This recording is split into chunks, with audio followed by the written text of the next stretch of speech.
What happened to the oil we were carrying to Mombasa? Remember there were trucks carrying oil for testing? Oh, yeah. What happened? We sold it. What happened? Since we sold it. That oil had problems. All right. Why did it have the problems? Now let me tell you. Came from Turkana, let me tell you. It is the ruling class that went to Turkana County and bought blocks of the land where this oil is. When Tulo was trying to mine the oil, they were told, you see, the 25% you're supposed to give the Turkana and what you're supposed to give government, you also must give us because the land is ours. Jesus Christ, that's the Turkana's land.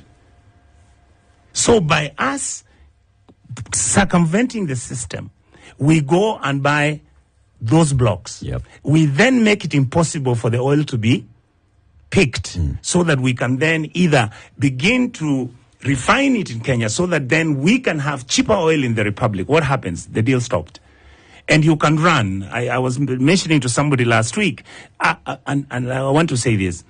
I have never felt so proud of Kenyans. Kenyans are sending me documents that are shocking.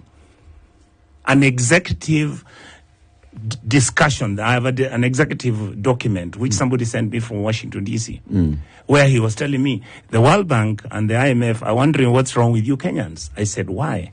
They are saying, why are you not able to negotiate with the American government so that you sell them your rare minerals, which you have, and the Americans are willing to pay up to about 120 billion US dollars. That should enable you guys to pay your debts. That should be able to have your free education and everything. And I said, which minerals did you say? Rare minerals. What do rare minerals do? Stealth technology. That is the mineral that is used to make the hardest steel in the world. That even the bombs cannot blow up.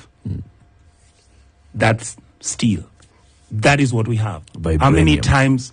How many times have you heard how much gold we have in Ukolomani? I mean, how many years have you heard that Ukolomani didn't have any gold and everything? And what are the Chinese doing there now? They're mining gold. Why are they moving out Kenyans from where the gold is and they are roughshoding our people? If it wasn't that Umtata is running there to rush to court or for us to start talking about these things. I mean, why are we behaving like cowboy economists? You know, most Kenyans don't even know that we have iron ore in this country. I'm one of those Kenyans. The iron ore is being picked right now. How did we give out Tiomen? How did we give Tiomen out? It has been mined for the last 20 years. What were they mining? Being carried out by ships outside Taita Taveta and Kwale. You know, the immediate former president, late president of Tanzania, yes, had found himself in a similar situation with minerals in this country. And he said, stop. Yes. You are not cutting this thing as an unfinished product. Yes. You're going to process it here.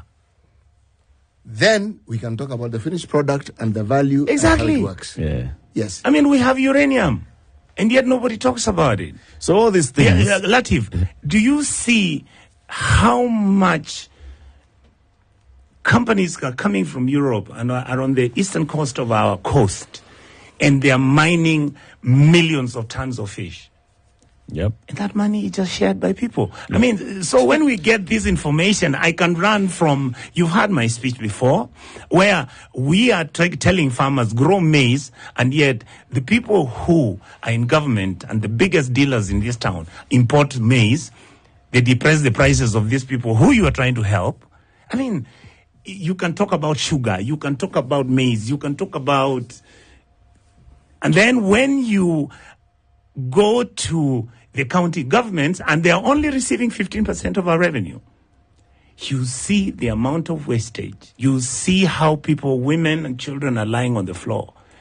And you see, and we are going there as a committee, and it's true. I mean, these things I say, I'm not fabricating. So you're saying the hardware is a problem? Is a problem. The software.